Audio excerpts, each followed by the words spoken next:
Hier, c'était la journée internationale du chat. Alors, je vous présente Tachou, qui est notre mascotte. Tachou, du haut de ses 5 ans, la mascotte de notre vidéo. Tachou. Alors, j'ai une invitée spéciale aujourd'hui qui s'appelle Madeleine. Alors, elle va nous poser des questions sur le sens de la vie. Alors, Madeleine, à toi la parole. Bonjour tout le monde, je m'appelle Madeleine. Alors moi, François m'a permis de poser des questions, toutes les questions que je veux. Je m'excuse pour vos petites oreilles fragiles, là, je vais être crue parce que c'est ça le but. Merci François de m'accueillir dans ton salon. Ça me fait plaisir, Madeleine. Alors, vas-y, je ne te gêne pas. Nous sommes toutes oui. OK. Alors moi, je suis intéressée, premièrement, j'ai rencontré François sur la rue, puis il m'a dit, vu que tu participes à mon vidéo, j'ai dit, bon, il dérange pas bien, mais moi, je suis sexologue, pas sexologue, excusez-moi, mais c'est pour un autre. Je travaille dans un sex shop. Fait que moi, Jésus, j'en ai rien à faire. J'ai bien hâte de voir. Fait que vas-y donc, François, on va t'écouter. Bon, ben, je vais vous parler d'un livre que j'ai lu qui s'appelle Jésus, splendeur de Dieu et lumière du monde de André Léonard. André Léonard, c'est un évêque qui a été en Belgique, qui est un homme extraordinaire, un homme de Dieu, un homme de feu, qui est capable d'être proche des petits comme il est capable d'être proche des grands. Et c'est un livre que j'ai lu, que j'ai savouré, une petite plaquette de 130 pages qui résume la trilogie du grand théologien Hans-Urs von Balthasar sur la beauté, la bonté et la vérité. Imaginez, vous n'avez plus besoin de vous claquer les 6700 pages, juste une petite plaquette de 130 pages et ça résume cette trilogie. C'est magnifique, c'est touchant comment que le Jésus se révèle à nous et qui nous révèle le mystère de la beauté, de la bonté et de la vérité. Vraiment magnifique. Madeleine, vous avez des questions? Ben, la date, non. Là. Non, ok, Tachou s'est enfui, alors on a perdu notre mascotte. Je sais pas qu'est-ce qu'on va Va faire. t'asseoir. Va t'asseoir. Prie avant de recommencer. Prie. Alors, chin chin, Madeleine, à votre santé. C'est ça, votre santé. Hey, peux-tu m'ouvrir une bière? Allez-y, Madeleine. Hey, j'aime bien ça. OK. Je vais prendre Bon, une petite bière. donc nous parlions justement du mystère de Jésus, du mystère de la beauté, de la bonté et de la vérité. Alors, Jésus qui est vraiment la splendeur de Dieu et le salut du monde. Et Madeleine, vous en pensez quoi, vous, de ça? Là? Honnêtement, tu dis vraiment que je sois honnête. Ah ouais, donc. Moi, j'y crois pas. Moi, tout ce que ça me dit, Jésus, c'est un, c'est un homme aux cheveux longs. Ouais, un bon gars, un maudit bon gars. Pas un Ben, maudit, mais un bon gars, un bon Jack. non, mais honnêtement, tu l'as-tu déjà vu? Ben ouais, je l'ai déjà vu. OK, raconte-moi donc ça, moi. Je le vois souvent dans le visage des pauvres. Il devient lumineux. Je me rappelle quand j'étais allé au métro Jean Talon à un moment donné, j'ai vu une itinérante qui était souriante, là. Puis, je te dis, je l'ai souri, puis j'ai vu le visage de Jésus en elle. Elle était tellement souriante, puis elle est devenue comme lumineuse. Puis j'ai eu une saisie intérieurement, j'ai dit, c'est Jésus. C'est Jésus. Jésus qui dit en Matthieu 25, tout ce que vous avez fait à l'un de ces plus petits qui sont mes frères, c'est à moi que vous l'avez fait. Là, j'ai dit, OK, ah, c'est Jésus qui est caché dans le pauvre, là. je peux te couper 2 secondes? Ah ouais, donc. Ben là, c'est parce que tu dis dans le visage des pauvres, les riches, tu le vois pas dans le visage des riches. Ça dépend. Aussi, s'ils ont un cœur de pauvre. Bon, OK, fait que tu vas m'expliquer, là, parce que je ne suis pas vraiment. Alors, François, dis-moi donc, c'est quoi un cœur de pauvre?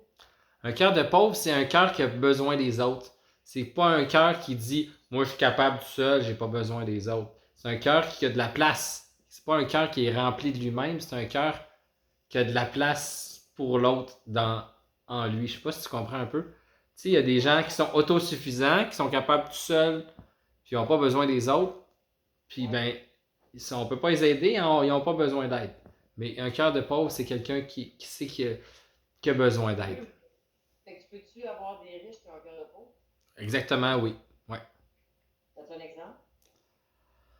Ben, il y en a plein. Je sais pas, moi, Mel Gibson, c'est un riche qui fait de l'argent, qui est acteur, puis ben, il est capable d'avoir un cœur de pauvre, puis de se tourner vers Dieu, puis faire des films sur la foi, ou je sais pas, c'est Ah, ok, c'est celui qui a fait de la Passion du Christ. Ouais, ouais, genre, c'est un exemple qui me vient Ouais, mais spontanément. c'est pas mal sanglant, tu faut pas.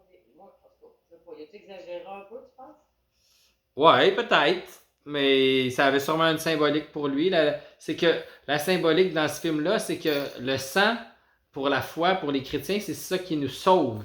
Fait que ça peut avoir l'air d'un film gore, mais c'est pas gore, c'est que ce sang-là, c'est le sang qui est la source de notre salut. C'est ça qui Ok, nous ok, lave. ok, ok.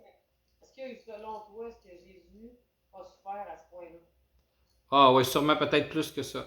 Mais en fait, les souffrances de Jésus extérieures sont rien à comparer aux souffrances qu'il a vécues à l'intérieur. Puis ça, c'est bien dur à mesurer puis à Ok, ben, quantifier. mettons, qu'est-ce que tu aurais vécu à l'intérieur? Il a vécu les ténèbres les plus profondes. C'est dur de mesurer ça. Il y a des mystiques dans l'histoire qui ont vécu des choses semblables qui nous aident à mettre des mots sur ce mystère-là, mais c'est quasiment inimaginable là, de dire Ben là, dis-moi donc d'abord, on va aller, tu peux te poser n'importe quelle question? Ah ouais donc. Bon, fait que là, tu vas regretter ça. Tu veux-tu vraiment que je dise tout ce que je pense? Ah ouais, Madeleine, lâche-toi lousse. Ok. Bon, ben, mettons, moi je travaille dans un sex shop, là. Ouais. Tu viens me dire pourquoi les prêtres font pas l'amour. Tu viens me dire ça. Parce que ils ont trouvé un amour plus grand. L'amour de Dieu, c'est un amour encore plus grand, puis ils choisissent de renoncer à cet amour humain-là parce qu'ils ont rencontré un amour plus grand qui les comble, puis en même temps qui les comble pas complètement, qui les appelle à plus, à se donner puis à se livrer pour les autres. Ok, c'est pour ça qu'il y a des cochonneries dans l'église, là? Ben, on est tous pécheurs, puis il y en a qui ont un appel, mais qui sont pas capables de répondre à cet appel-là. Vivre l'Évangile, c'est bien difficile. Puis ça prend vraiment la grâce de Dieu. Ok, ok, c'est bien beau, là, mais dis-moi donc comment ça, comment que, comment qu'ils font, comment qu'ils font pour se retenir à ce point-là? Ils ont-tu un truc? Je sais pas. En fait, l'amour, là, c'est quelqu'un. C'est Dieu. Mais il faut. Si on va pas puiser à la source, c'est sûr qu'on va tomber dans toutes sortes d'amour, je dirais. Puiser à la source, là. Ça veut dire qu'il faut qu'ils prennent un temps. C'est sûr que ça n'a pas l'air concret, mais ils vont prendre un temps pour se ressourcer, un temps dans la prière, un temps avec. Ah, ok, ok. Moi, la prière, ça me passionne, là. Ah ouais, comment ça? La prière, ben, la prière, c'est quoi? C'est je vous sonne de grâce? Non. La prière, c'est une relation avec quelqu'un. C'est pas juste des mots, c'est pas des formules. C'est une relation. Comme là, on se parle. Ben, c'est ça la prière. Dieu, il est vivant, il est pas mort. C'est pas une lettre morte. C'est quelqu'un de vivant avec qui je peux entrer en dialogue. J'y parle, puis il me parle, il me répond. Mais il faut que je fasse silence, ou sinon je l'entendrai pas. Ok, là, mettons que je te pose une petite colle. Genre, mettons, tu veux me donner un cours sur la prière. Vas-y, un, deux, trois mots. La prière, Thérèse d'Avila a donné ça comme définition de. Elle a raison, c'est un grand mot, là, ça veut dire la prière intérieure. Elle disait que c'est un commerce d'amitié avec celui dont on se sait aimer. Ça veut dire un commerce, ça veut dire qu'il y a un échange, c'est pas juste à sens unique, c'est dans les deux sens, mais d'amitié, une amitié. Tu n'as pas une amitié avec quelqu'un qui est mort, avec quelqu'un qui est vivant, puis en même temps, tu sais que cette personne-là, elle t'aime. Fait que c'est pas à sens unique, c'est dans les deux sens, puis en même temps, tu Non, sais que tu vas mais, recevoir un retour. ouais, je comprends pas vraiment, mais t'es quand même pas pire. Je te dis bravo, François, mais là, tu vas me dire, moi, je le vois pas, là, ton Jésus, là. Ouais. Bon, ben, là, comment tu parles de relation, que la prière, c'est une discussion avec Dieu qui est vivant, c'est très beau. Tant mieux pour toi, mais moi, j'y crois pas, puis moi, je le vois pas. Je fais quoi de ça, là? Ben, tu perds à rien à essayer. Parce Bon, que ben, bon, mais c'est ça, je te dis, explique-moi comment que je ferais. Moi, tu, là, tu y parles. Tu y dis, si tu existes, montre-moi que tu es vivant. Si tu existes vraiment, montre-moi que tu existes, puis montre-moi dans ma vie que tu es vivant. Puis je te dis, Dieu, il n'est pas sourd, il va répondre à ta prière. Si tu fais une prière avec tout ton cœur, puis tu lui demandes de se manifester dans ta vie, c'est sûr qu'il va le faire. Après ça, il faut que tu sois attentive. Ouais, mais si moi, j'y crois pas, là, François, j'y crois pas, là, ça part mal, là. Je m'en de la misère à faire ça, tu comprends-tu? Ouais, mais si ton cœur est sincère, tu y crois pas, mais tu veux quand même le connaître. Fait que lui, il a soif de personnes qui veulent le connaître. OK? Fait que si tu cries vers lui, il va répondre, c'est sûr. N'importe quand, n'importe comment. Mais c'est jamais comme on pense. Dieu, il est surprenant. J'aurais-tu le droit de l'engueuler? Ouais, Dieu, il est mieux qu'on y parle que qu'on y parle pas. Fait que je pourrais l'engueuler, puis lui dire Jésus, manifeste-toi, moi je crois pas en toi, puis toi tu penses qu'il va se passer de quoi? C'est pas magique. Je pense que Dieu, il voit la sincérité de notre cœur. Fait que si tu... Attends, t'es en train de dire je suis pas sincère? Hein? Non, c'est pas ça que je dis. Mais si c'est juste pour le tester, je pense pas que Dieu, c'est pas une machine à coke, là. Tu mets pas 25 cents puis il donne un Pepsi, c'est pas ça. C'est une relation vivante avec quelqu'un de vivant. Ça veut dire que il voit le fond de ton cœur. Si tu as soif de lui pour vrai, Ouais. il sait, puis il va répondre à ta prière, à ton désir. Je pense à toi, là, attends un peu, là. Quand tu m'as parlé sur Mont-Royal, là, Ouais. la dernière fois qu'on s'est rencontrés, quand on s'est rencontrés, on s'est parlé. Tu m'as-tu invité à ton show parce que je m'appelle Madeleine? Je suis pas épaisse, là. Ben là, voyons donc. Ça me fait plaisir de t'inviter, là. Non, mais tu sais, c'est parce que je sais, c'est parce que là, non, je suis pas croyante, là. Mais ça veut pas dire que j'ai pas entendu parler de Jésus. Mettons, mon sacrement, j'ai des fêtes, là, mais ça m'a jamais rien fait, là. Il s'est jamais rien passé. Puis j'ai Ben pas ouais. compris vraiment à quoi ça servait, OK? Mais là, moi, je m'appelle Madeleine, tu m'invites à ton show. Puis, t'as-tu fait un lien avec Madeleine? Non, mais pourquoi pas? Toi, tu le fais, le lien, on dirait? Marie-Madeleine, Sex Shop, il y a un lien quand même? Ouais, fait que là, je sais, je suis en train de me dire, je me suis fait avoir, là. Ah ouais, donc. C'est Ben, quoi le comment je lien me que tu suis fait fais? avoir? Tu m'as-tu invité parce que je m'appelais Madeleine? C'est ça que je veux savoir. Dis-moi oui ou dis-moi non. OK, mais dis-moi pas une menterie parce que je veux savoir. Ben, c'est un beau nom, Madeleine. Voyons, François, là, je te demande, je recommence, OK? Ce que j'ai dit, c'est que tu m'as dit invité Ah ouais, donc. à Un ton petit scotch whisky à ta santé, Madeleine. Hein? Qu'est-ce que tu dis? Bon, check là, tu prends du whisky. Moi, en tout cas, moi, là, me semble que t'as pas le droit de faire ça. Un petit gars chrétien catholique, là, qui fait des émissions pour Jésus, qui boit du whisky avec sa chemise à fleurs, c'est pas. Tu te donnes un style? Ben ouais. Dieu nous interdit pas de boire du whisky. Moi, là, je pensais que vous n'aviez pas le droit. Jésus a changé l'eau en vin, puis c'est pour ça que tu bois du whisky? Ben. Hey, les noces, là, ça durait une semaine dans ce temps-là. Tu penses qu'il buvait pas? C'était quand il faisait la fête, il faisait la fête pendant une semaine. Là, toi, tu es censé répondre à mes questions. Moi, je sais qu'il a changé l'eau en vin.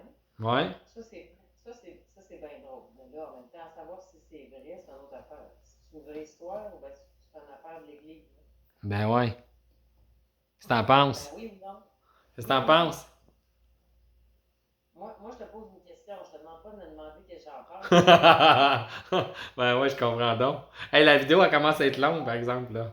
Très fort. Est-ce que les petits chrétiens, catholiques en plus, catholiques, là, c'est grave, là. Hey. Les gens catholiques, là. Veux-tu me dire c'est quoi le fait d'être catholique en 2024? Ben ouais, hein? Ben, dis-moi là, c'est quoi? Tu sais ce que ça veut dire, catholique? Non, je sais pas. Ça veut dire, Catholique. ça veut dire universel. Ouais, pis. Ouais. Ça veut dire que notre foi est universelle, elle est pour tout le monde. C'est un message qui peut toucher tous les cœurs, de toutes les races, tous les âges, tous les peuples. Ben ouais, mais en même temps, vous jugez le monde. Vous jugez le monde. Tu vas me dire que vous êtes universel. Moi, excuse-moi, mais je rentrerai pas dans l'église, je vais me faire sortir dehors. Pourquoi? j'ai pas rapport. Je pense que je vais mettre les pieds là, mais je me sens pas bien. Non? Pourquoi pas? C'est la maison de Dieu, c'est la maison de tout le monde. Tout le monde est bienvenu dans Ben l'église. là, OK. Moi, je travaille à Montréal. Je sais qu'il y a une église que, juste en face du sex shop séduction, là. Ben J'ai ouais. vu des. J'ai vu Le du monde Saint-Sacrement. en- Le sanctuaire du Saint-Sacrement. OK, je pensais que tu parlais de la brasserie. Ah ouais, c'est ça, il est à côté aussi, ça s'appelle le Saint-Sacrement. Ça, c'est le bar. Tu iras après. OK, parce que toi, toi, tu irais là, toi, Où ça? à la brasserie du Saint-Sacrement. Ben ouais, rencontrer du monde. Leur dire qu'il y a un autre Saint-Sacrement de l'autre bar qui les attend. Ça te dérange pas qu'on appelle ça la brasserie du Saint-Sacrement? Les gens, ils savent pas c'est quoi. On peut pas leur en vouloir. Non, ça, c'est vrai qu'on sait pas c'est quoi. C'est quoi qu'est-ce que ça veut dire, Saint-Sacrement? Qu'est-ce que ça veut dire, Saint-Sacrement? Ouais, c'est quoi ça veut dire? Ça veut dire que Dieu, il nous aime tellement qu'il s'est fait proche de nous. Tellement proche de nous qu'il s'est fait. Ben, premièrement, il est venu sur la terre dans un humain, Jésus. Il est mort sur nous sur la croix. Dieu est venu sur la terre. Dieu est venu sur la terre dans Ben, un humain. ben oui, c'est fou raide, hein, mais c'est vrai. Puis ça, il y a plein de personnes qui parlent, même pas des athées, des païens, qui relatent ça. Là. Jésus, c'est un vrai personnage historique qui a existé. Là. On peut lire plein de livres là, de juifs et de païens qui parlent qu'il a vraiment existé. Donne-moi un livre à lire. Qui me prouve ça? Flavius Joseph, il en parle c'est un auteur juif. Puis après ça, il y a Tacite, puis il y a d'autres auteurs païens qui parlent qu'il y a vraiment eu un Jésus de Nazareth qui a existé, puis qui a vécu Bon, dans. ben là, toi, là, si tu vois, tu m'enverras ça sur Messenger, parce que moi, je ne retiendrai pas ce que tu me dis. Ouais, mais il a vraiment existé, là. Il y a bien plus de preuves historiques que Jésus a existé que Marie-Antoinette, puis Napoléon, puis plein d'autres personnages historiques, que la reine Cléopâtre. Non, il y a plein de documents qui prouvent qu'il a existé réellement. Ben, ok, t'as-tu donne-moi en nom des preuves.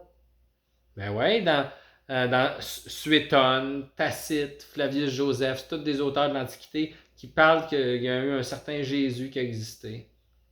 OK? Ouais. Mais là, ces livres-là, j'ai trouvé où, ces livres-là, moi? Tu les trouves sur Google. T'écris ça, puis tu trouves ça sur Google. T'écris Google. T'écris Google, dans Google, tu marques quoi, là? Comment ça s'écrit, ça, Tacite? Tacite. Ah, mais tu pourrais peut-être le mettre sur ton affaire. Je fais juste te donner un cue, là. Mets donc ça dans ta description. Les livres qu'on peut lire. Ben ouais, Suétone, Tacite, Flavius Non, Joseph. mais tu vas te le mettre dans ta description sur ton YouTube, là. Tu peux mettre ça dans ta description. Ben ouais, on peut. Bon, ben, moi, les livres, moi, je vais aller voir. Puis là, peux-tu te poser une autre question? Ah ouais, donc. Ok, toi, François, t'es un homme. T'as-tu une blonde? Pas en ce moment. Tu en cherches-tu une? Pas en ce moment. Parce que moi, je suis seule. Ah ouais? Maudit que t'as l'air intéressé. Ben non, je m'en cherche pas en ce moment, j'ai dit. Bon. En tout cas, moi, si tu veux m'inviter, je suis prête à aller prendre un café avec toi. Tu m'amèneras ta brique de livre, là. Mhm. Ton petit sac à souliers, là. Donne-moi en un, les prochaines fois qu'on se voit. Va te pige dans ton tas, là. Puis donne-moi en un que de l'allure, qu'il me faut que Jésus existe. Non, moi je te conseille de commencer à lire le Nouveau Testament. Commence par ça. Mais c'est quoi ça, le Nouveau Testament? Le Nouveau Testament, ça raconte la vie de Jésus. Mais c'est dans quel livre, ça? Dans le Nouveau Testament, ça s'appelle comme ça. Le Nouveau Testament, ça fait partie d'un gros livre ou de. Ouais, dans la Bible. Appelle ça la Bible, mais moi je te conseille juste le Nouveau Testament, c'est comme la partie qui est plus récente. Il y a l'Ancien Testament puis il y a le Nouveau Testament. Jésus puis avant Jésus. C'est quoi qui fait que c'est le Nouveau Testament? C'est quoi qui est nouveau là-dedans? C'est Jésus qui est venu. Avant, il y avait les Juifs puis l'Ancien Testament. Puis là, Jésus est arrivé, puis c'est le Nouveau Testament. Il y a c'est Dieu lui-même qui a décidé de venir lui-même pour nous parler. Avant, il nous avait parlé par des prophètes, par plein de monde. Puis là, à un moment donné, on lit ça dans l'Ancien Testament. Il y a Isaïe qui crie vers Dieu, puis qui dit « Hey, si t'existes, tu déchirerais les cieux, et tu descendrais, et tu viendrais. » Puis il a répondu à ce cri-là, que c'est ça, c'est le cri de l'humain qui veut voir Dieu, en fait. Puis Dieu, ben, il s'est fait voir dans un visage humain, dans la face de Jésus. Jésus qui est la splendeur de Dieu, puis la lumière du monde. Un vrai humain. François, reviens, François, reviens. Hey, tu veux-tu, t'es en train de me dire, François, mon beau François, t'es en train de me dire, hey, François, t'appelles-tu François à cause de ça, François d'Assise, toi? Ben oui, ma mère, elle aimait bien François d'Assise, puis elle m'a appelé comme ça à cause de lui. Tu niaises-tu, là? Non, c'est vrai. Moi, je l'aime bien, François d'Assise, honnêtement, là. C'est un bon Jack, c'est un bon Jack. C'est le seul qui avait de l'allure. Ben ouais, je comprends, non? Mais parle-moi-en donc de François d'Assise, bon, peut-être que j'en connais plus que toi. François d'Assise, là, il a épousé la dame pauvreté. Il a vraiment...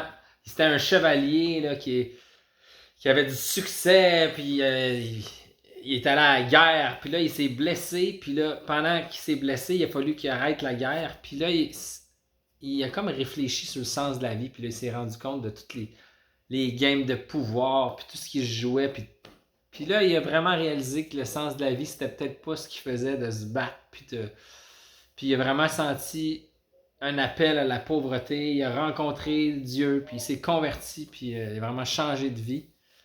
Puis vraiment été séduit par Dame Pauvreté, par la pauvreté. Il vivait dans le... C'est vrai que François d'Assise, il y en a qui disent que c'est un bipolaire. Ah, j'ai jamais entendu parler de ça. Mais finalement, il y avait peut-être juste une maladie mentale. Ben, je suis pas sûr qu'il aurait fait tout ce qu'il a fait si j'avais juste une maladie mentale, sérieusement. Peut-être qu'il y avait une fragilité, mais Dieu est passé à travers sa fragilité, assurément, en tout cas. Donc, Claire d'Assise, ça a-tu rapport, c'est sa blonde, hein? Je dirais que c'est peut-être un couple spirituel. C'était une de ses amies. Peut-être qu'il y a eu une après, il y a différentes versions. Là. Il y en a qui disent qu'il y avait peut-être une attirance physique, on ne le sait pas. Mais c'était une sœur spirituelle, on peut dire. C'était une autre dame qui s'est convertie, puis que François était important pour elle dans sa relation à Dieu. Toi, tu crois que, genre, mettons, ton amour, dans tes trucs spirituels, toi, tu penses qu'il n'aurait pas couché avec? Non, c'est sûr que non. Ah ouais, comment ça, tu sais ça, François? Parce que il y avait un amour plus grand pour quelqu'un de plus grand. Je dis pas qu'il n'a pas été attiré par elle, peut-être, on le sait pas. Mais il avait choisi un amour plus grand, qui est plus encore grand que l'amour humain de partager de la tendresse avec quelqu'un humainement. OK. Mais c'est dur à comprendre humainement, mais c'est ça qui a changé sa vie, puis qui a fait que... Je sais pas si tu as vu le film François le chemin du soleil, là, mais moi, la scène... Il faut que tu vois ça, c'est un vieux film de 71, là, ça fait un peu années 70. Ben, bravo, François, tu mettras ça dans ta description. Il faut tout ce que tu plugues, là, il faut qu'on soit capable d'aller voir. Parce que si on cherche tout ça, ben tu vas nous perdre. Ouais. Puis là, il y a une scène il se met complètement nu, puis il remet tout le linge qu'il avait à son père, puis finalement, l'évêque arrive, puis il couvre de son manteau, puis c'est comme si il donne toute son ancienne vie, puis il se livre complètement, puis là, c'est comme Dieu qui le prend sous son aile, mais c'est super touchant parce que c'est comme s'il laisse toute sa vie d'avant, puis il devient un homme nouveau, tu sais, il laisse le Christ le revêtir, puis c'est vraiment touchant, c'est vraiment interpellant de... François d'Assise, il vivait-tu dans la rue comme un itinérant? Ouais, il a choisi de vivre dans la pauvreté.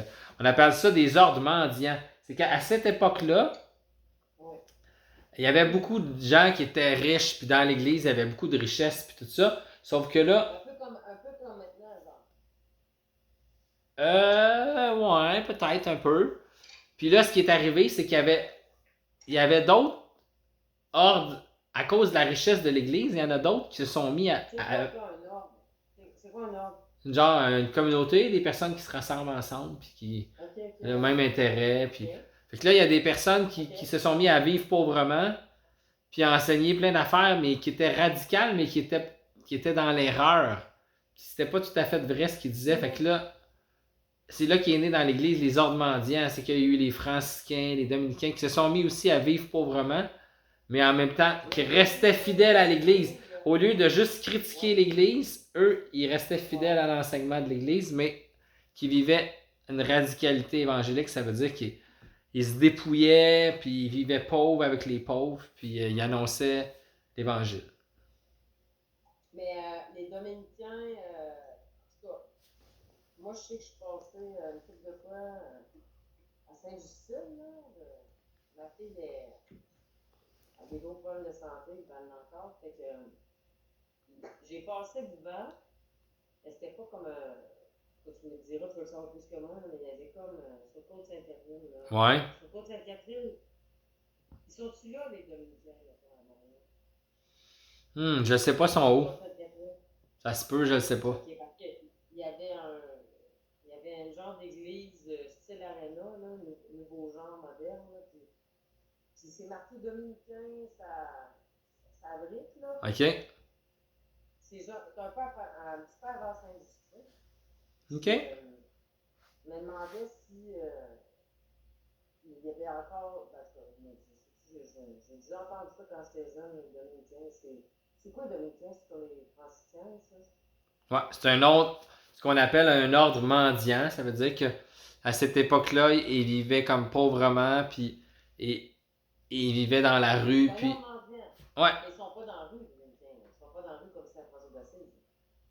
Non, mais c'est dans la même catégorie. C'est qu'eux autres, ils prêchaient. C'est ça s'appelle l'ordre des prêcheurs. C'est qu'ils annonçaient la parole de Dieu, ils prêchaient. Ils étaient plus éduqués, mettons, c'est ça? Ouais, un peu. Ouais.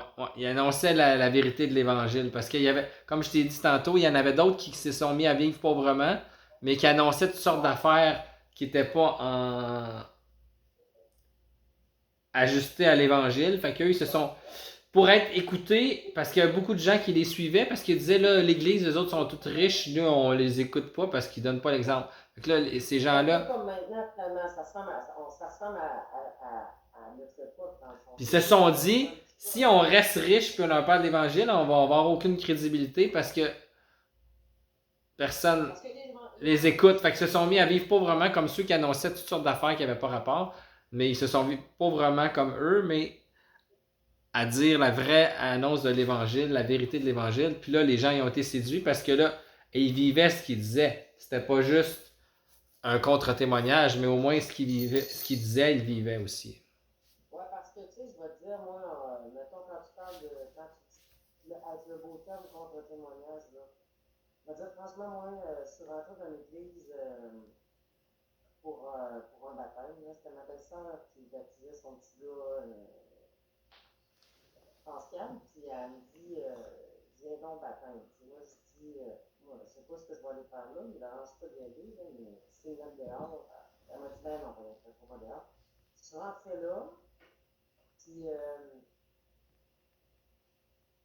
mettons que j'ai trouvé ça coincé à souhait, là, puis je suis restée. Tout le monde était cute, on s'est tout mis, on s'est tout arrangé, là. Puis quand je suis arrivée là, c'est pour moi, le prêtre, ça m'a pas parlé pas en tout, là, il aurait pu me convaincre un peu, mais fait que, tu sais, quand tu parles de contre-témoignage, moi, je sais pas, le monde, ils se plaignent. Ils se plaignent, l'Église, mettons le Vatican, tout ça, là, ce truc-là, moi, pour moi, c'est pas. Pour moi, c'est pour ça que j'adhère pas, tu sais. On m'avait dit que j'adhère. J'ai comme l'impression que ce qu'ils font et ce qu'ils disent, c'est comme Dieu. Moi, normalement, si tu sais, tantôt, tu disais, genre, que Jésus, c'est comme. C'est Dieu parmi nous, Dieu incarné. C'est bien cute, là, mais tu sais, comment ça qu'on sent pas.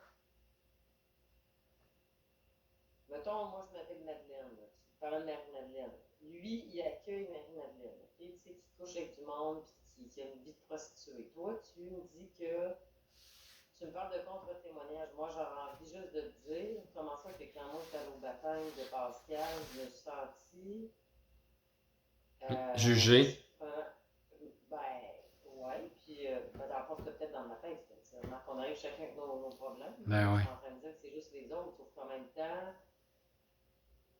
pourquoi que moi, j'ai pas eu l'impression qu'il voulait que je revienne. Tu comprends-tu? Moi, j'étais allée au baptême, j'ai pas senti que j'allais revenir, puis je suis pas revenue. Ça. C'est la dernière fois que j'ai mis pied dans l'église. Moi, je suis aux funérailles. Je vais y aller s'il faut, mais tu sais, moi, mes funérailles, je pense pas trop, moi, faire ça dans l'église. Je vois pas pourquoi je fais ça dans l'église, là, je veux dire. Comment ça qu'on se sent pas bien accueilli comme on est? On dirait qu'il faut tomber dans le petit. Ben, tu sais, faut faire partie de le clic. Puis moi, elle m'intéresse pas, le clic, tu comprends-tu? Fait que comment veux-tu qu'il y ait du monde dans les églises? Sur Mont-Royal, là, les bancs d'église, là, ils sont pas dans les églises, ils sont peints en bleu ciel, puis ils sont dans la rue. Pas pour rien que les églises se vident, là. Je te dirais que c'est un problème parce que justement, s'il y a bien une place qu'on devrait se sentir chez nous, c'est à l'église. Puis que tout le monde devrait se sentir chez nous. Dis-moi comment ça qu'on se sent pas bien. C'est pas le problème? C'est moi le problème? Non. Je pense que c'est chacun de nous le problème parce qu'on est des êtres limités, des êtres pécheurs, on est capable de juger, puis normalement... Le monde dans l'église, t'es en train de me dire que le monde dans l'église vont communier puis tout. C'est du monde pécheur, c'est ça que tu me dis. Ouais, mais c'est parce que Jésus, il dit, ne jugez pas et vous ne serez pas jugés. Sauf que souvent, on juge, puis ben, quand on juge, on est jugé nous-mêmes aussi. Penses-tu que le monde vit ça dans l'église? Moi, si le monde vivait ça dans l'église, j'irais à l'église. Hein? Ouais, c'est ça que je te dis. C'est pour ça que je te dis qu'on se sent pas bien, parce qu'il y en a qui nous jugent.